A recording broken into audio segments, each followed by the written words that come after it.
Thanks for your patience, everyone. While I was getting a drink of water and just feeling a little revitalized here, I don't know how you can tell, maybe you cannot, but there's 4 very bright lights shining on me like a million suns the whole time that we are doing this. So every once and again, I just need to step out of the lights for a few minutes and blink my eyes and feel like I am not just absorbing all of it. I feel refreshed. I feel ready. Here is more live Till We Make It. I think I know now why we never tried doing them live before, because standing in front of these lights for over an hour is terrible. But we are going to soldier on, at least for a little while longer. And thanks to everybody that is just staying with us throughout this, just a little bit of an experiment and to shake things up. The 130 plus other videos on this channel, by and large, they are all post-produced. This is the very first live one we have ever attempted. And I'm grateful for everyone that is coming along on this experiment with us. I don't know how it's going yet, but I guess I'll know at the end. So what do we got? Our first question back is asking, what are your thoughts on Jim Cornette and his place in wrestling? Okay, so they're asking, what are my thoughts on Jim Cornette and his place in wrestling? And if it's all right, I'm going to shoot on Jim Cornette a little bit right now. Here's what I think about Jim Cornette and his place in wrestling. His significance to the industry is utterly unassailable. If you're going to dissect a body of work by a ringside manager, Cornette's work is virtually beyond reproach. I think what makes a supporting cast character like a ringside manager in wrestling really, really viable is their non-stop ability to put the focus and the attention of the audience where it is meant to go. And whether you've seen his stuff managing the Midnight Express or alongside the Heavenly Bodies or in the million other things he has done throughout his long and storied career, you know something Jim Cornette is expert at? He puts the focus where it is meant to go. And I want you to know, Jim Cornette, he has got a lot of opinions. He is quick to let them be known. He loves to give voice to them, and sometimes it comes out in a way that disagrees with people. Sometimes I even disagree with what I hear from Jim Cornette. But you know what I think wrestling doesn't have enough of? People who are really passionate about the craft. And we don't all have to agree about everything all the time. In fact, if we did, wrestling would just turn into a giant echo chamber. And that's boring. I would much rather we have an industry populated by people who are knowledgeable and are impassioned about the things that they believe for our art form than the opposite. And if having that means that we don't all agree about everything all the time, well, then that is worth it. Because wrestling needs people who are passionate. And you know what you can never take away from Jim Cornette? He is very passionate. That's how I feel about him.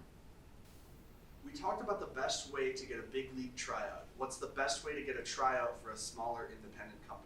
The question is, what is the best way to get a tryout with a smaller company, given we've already discussed how to get one with a major company? And I think the answer to that is your networking ability. Have you cultivated good networking skills? And here's not good networking skills. Being the wrestling equivalent of a robocall. Do you know what the wrestling equivalent of a robocall is? I will define it for you right now.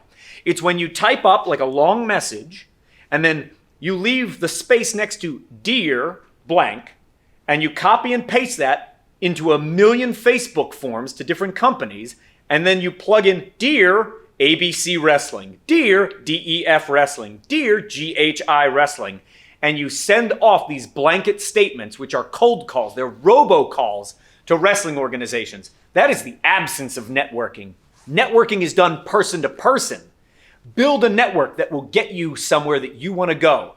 If you know your goal in the next 2 years is to get a tryout with this smaller organization, who can you begin networking with now that's going to get you there 18, 20, 24 months from now? Build that network person to person. Nobody wants a robocall. You don't want it on your cell phone. I don't want it in Shakara's Facebook inbox. In fact, I have someone whose whole job it is to go in there and just drag them down into the little trash can. I never see them. Don't be a robocall. Network person to person, because those interpersonal connections are the best kind of connections in pro wrestling. Someone that's willing to vouch for you, put their name out there and say, give this person a try, that kind of recommendation is invaluable. Which archived seminars would you recommend to a rookie? Which archive seminar would I recommend to a rookie? I would start with match structure. That's the best starting point. And in that, we're going to dissect 3-act structure, the most commonly used structure in all of storytelling in the Western Hemisphere, and it's also the most commonly used narrative skeleton inside of professional wrestling. 95% of professional wrestling matches are constructed using the 3-act structure first outlined by Aristotle in his work Poetics of 335 BC. It is the form of the ancient Greek morality plays still in use, but adapted for live combat theater.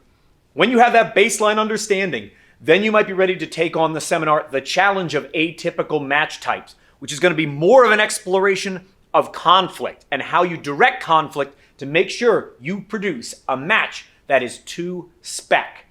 If you're in the process of creating a character, bolder characters and your DVP. DVP is differentiating value proposition. If you've never heard that term before, it is the statement or the idea that gives you value and makes you different from everyone else in a crowded marketplace. And anywhere there is competition, there is a marketplace. Are you competing to be a featured character? If so, you're in a marketplace. Are you competing to be given a championship? If so, you are in a marketplace. Your differentiating value proposition makes you different from everyone you're competing against and shows your value. And constructing that correctly for your character is going to give you a major advantage over everybody else, whether it's in your locker room, in your circuit, in your home state or territory, or on the global stage. If this week, till next Wednesday, you buy any 2 or more of those seminars of mine, I will give you my character invention workshop, an hour-long exercise that you can do at home with my compliments for your support. That's only until next Wednesday. That's what I have to say about that. Do you have any advice on traveling to other countries? I do have some advice about traveling to other countries.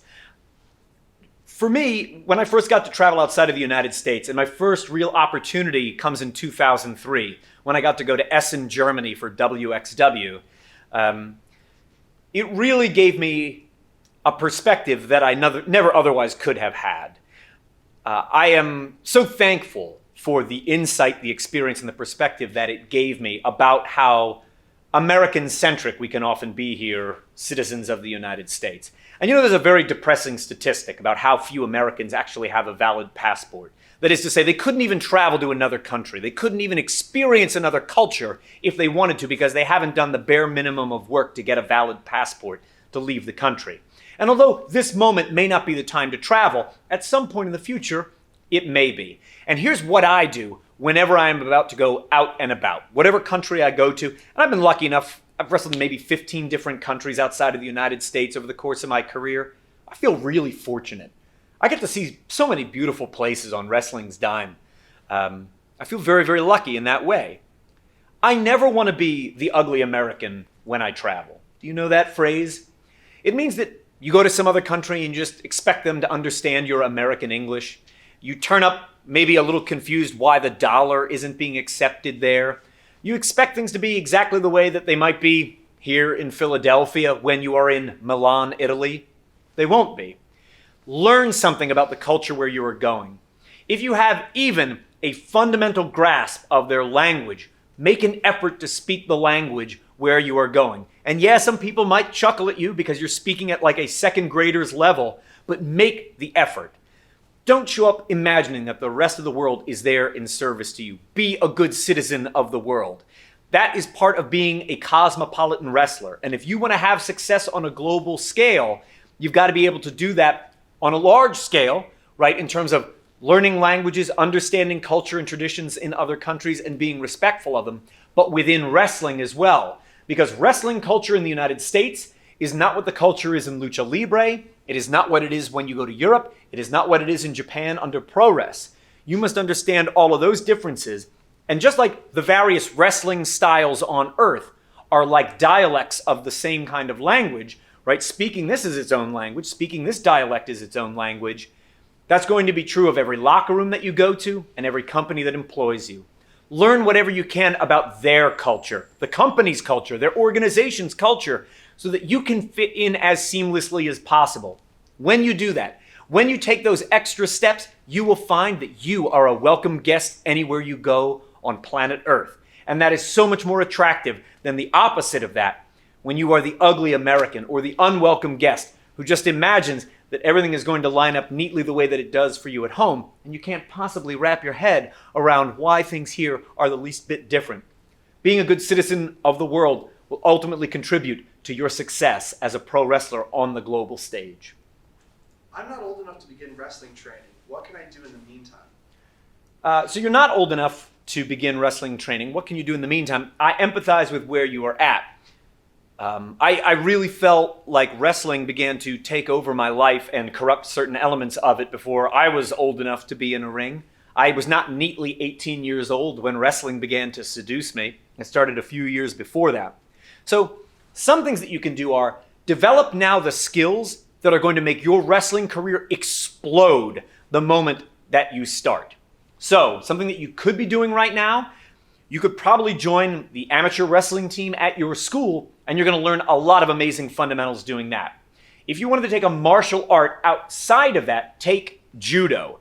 There are some martial arts out there, and I think we had a question about this exact topic, that are not helpful to you as a professional wrestler. Number one on that list is Aikido. There's no martial art I think sets you back more in your wrestling training than Aikido. Aikido is constantly about avoiding the impact, right? All the rolls, all those techniques in Aikido are about avoiding the impact. You know what pro wrestling does? It celebrates the impact. It's about how hard you can hit the mat and the biggest sound that you can produce. When I've had people come into my Wrestle Factory with an Aikido background, I should just charge them double because I know how much work I'm going to have to put in to make them into pro wrestlers. Take judo instead.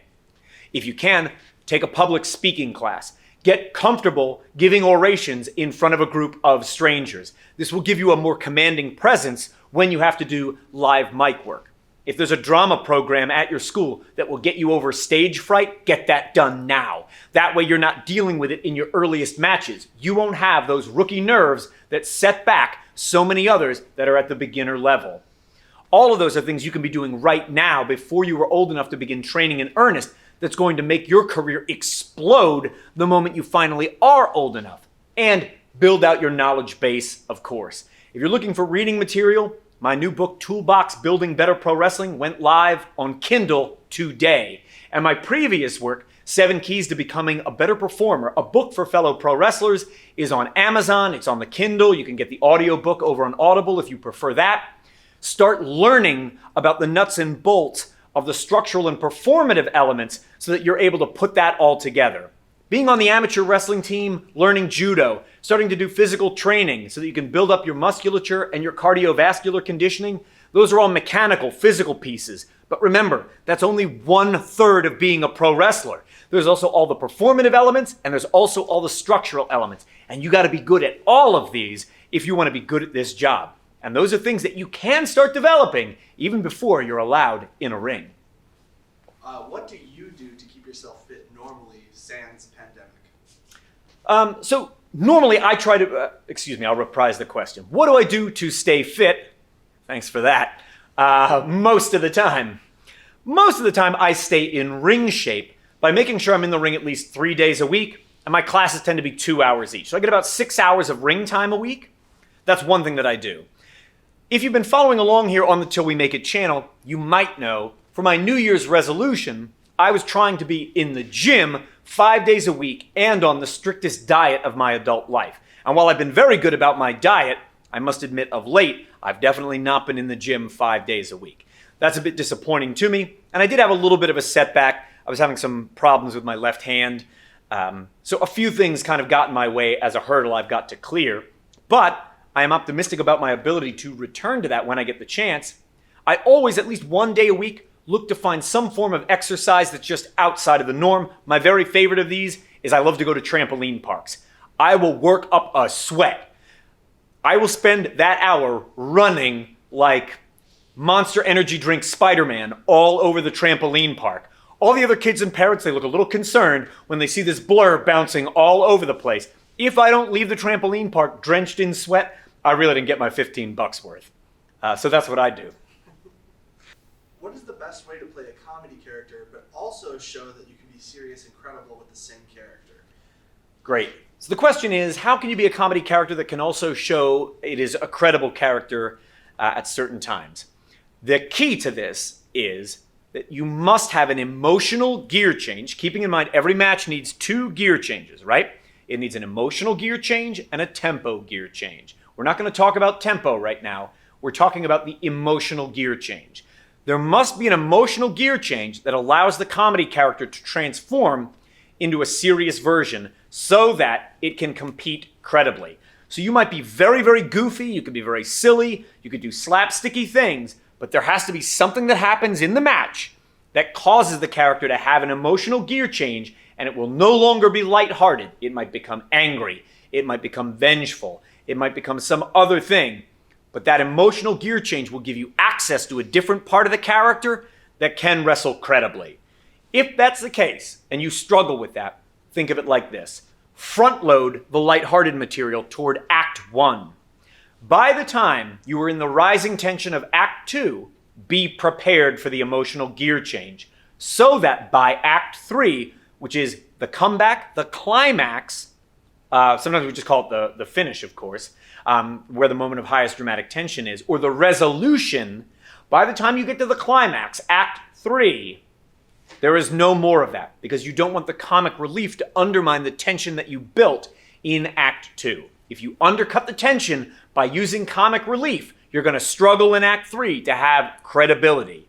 If you need it to be there, find the emotional gear change so that a serious version of the character is ready by Act 3. Can you succeed as a technical wrestler without an amateur wrestling background? Can you succeed as a technical wrestler without an amateur background? Yes, absolutely. I was on my amateur wrestling team for 1 year. I was absolutely the worst kid on the team, beyond a shadow of a doubt, and if any of my teammates were available, they would confirm this. That is not to say that skill set's not valuable. Does that define where you can find success in professional wrestling? No. No, it doesn't. How hard are you willing to train? How many learning trees are you willing to sit under? How hungry are you for knowledge? How driven are you to perfect different elements of your craft? That will decide where you can find success, not whether or not you are willing to put on headset and a mouth guard and go out on the rubber mat in a singlet. Is it ever appropriate to pitch a storyline to a promoter, and how would you do it? Is it ever appropriate to pitch a storyline, and how would you do it? Yes, absolutely. I think this too just calls on your diplomacy. I can tell you, having had the job that I've had for so many years, I am immediately turned off by anyone who pitches a story that is only about them. Those kinds of self-serving pitches send me from 0 to 100 like nothing else.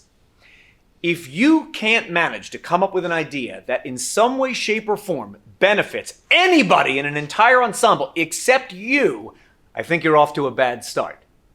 When people can come to me with ideas that benefit lots of others first, and then later propose an idea that might benefit them, I'm very willing to hear that idea out, to consider whether or not that could fit into the greater scheme of things. But when I'm confronted with someone who is only self-serving in their pitches, that is exceptionally frustrating to me. So my advice to you would be this. If you do come up with a pitch, and it might be 3 beats long, 5 beats, whatever it might be, it starts here, here's how it escalates, here is how it resolves. Make sure that in some way, shape, or form, another character benefits from this, so that it does not come across as being solely self-serving. And the people who, over time, have demonstrated their versatility and understanding of storycraft in that way are the people who I turn to and value their opinions. I use them as sounding boards, and I am more than willing to entertain their ideas time and time again, because I know they are not going to constantly sidetrack the conversation by asking, how does this benefit me? How does this get my character over? How do I come out a winner of every scenario? If you're a real team player, a member of an ensemble or a roster, you can never just ask the question, how do I win? Because one person doesn't win in an ensemble. The team wins together or they fail together. How do you keep your gear looking fresh? PH.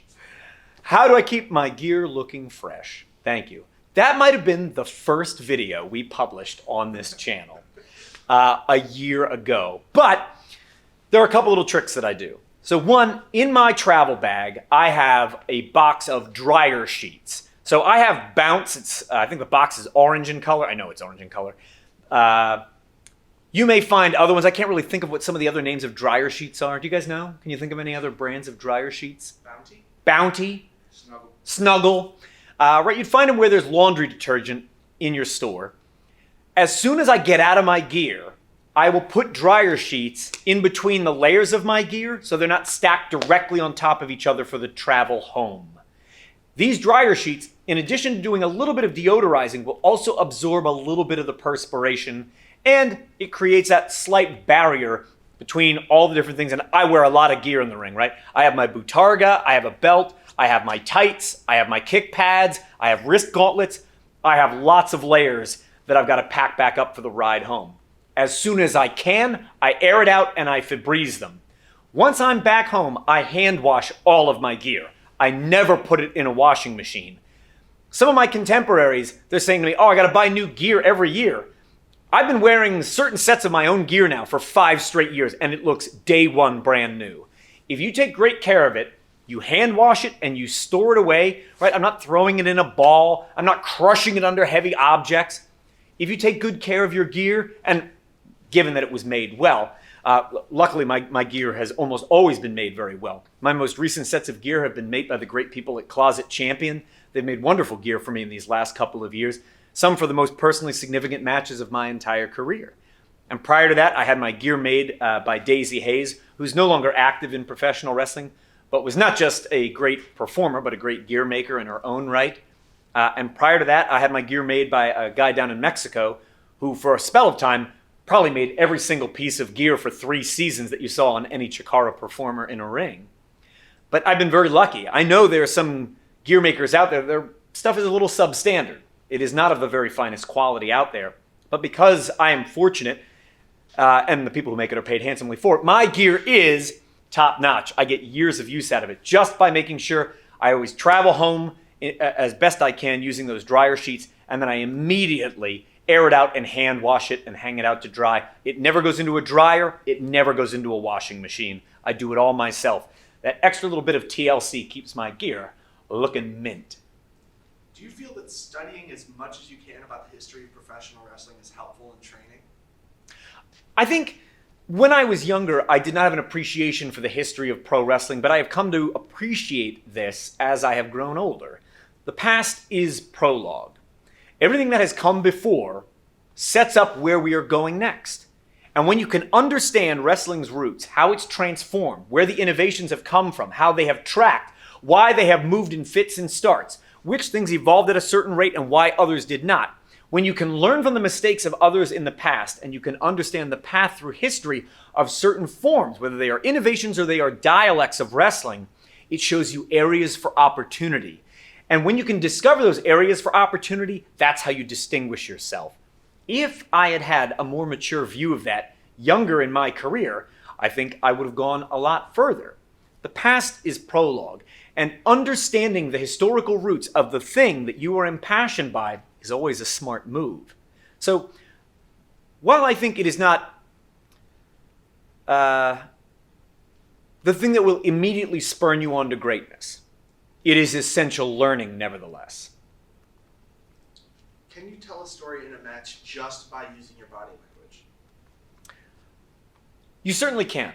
So the question is, can you use just your body language to tell an effective story in a match? Yes. So immediately imagine any character who wore a mask where both their eye ports and their mouth port are closed. So you can't see their eyes or their mouth.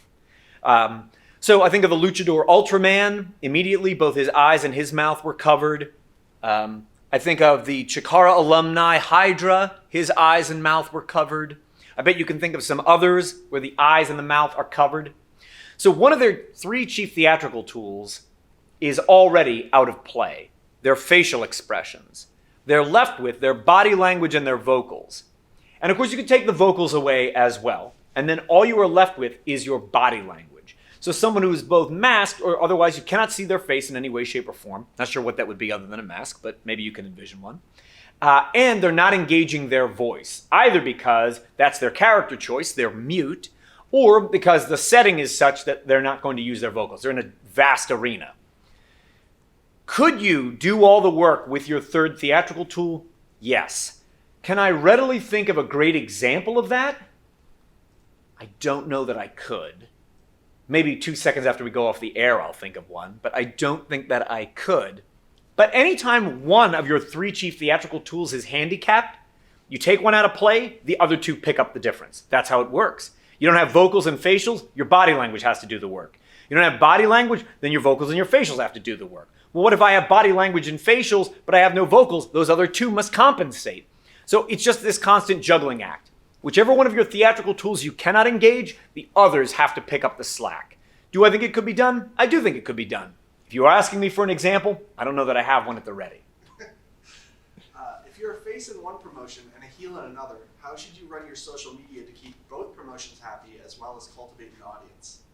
So the question is, if you are a face at one company and a heel at another company, how do you conduct yourself so that, I guess, you're not violating the integrity of each? For some thoughts on that, I'll offer up this analogy. You could be one character that is simultaneously a face and a heel, and it sounds like that might be the circumstance you find yourself in. Here's one that immediately springs to my mind whenever I'm asked this question. I think of the time when Jerry Lawler is simultaneously the top babyface of the USWA in Memphis and one of the top heels in the World Wrestling Federation on their television network. How is that possible? Is this Jerry Lawler not that Jerry Lawler? Well, that's not the case at all. They are both very much the same character, the King Jerry Lawler. So, how do you maintain that? The trick is what I call the mixing board. You're going to dial up certain characteristics when you're speaking as this character, and you may dial up other characteristics when you're speaking as this one. And you're going to find a mix. Sometimes you're going to have to change that mix on your mixing board before you get it just right. And you may make some mistakes. You're going to go through a process of trial and error. But neither version of Jerry Lawler was of such that it could not be reconciled with the other.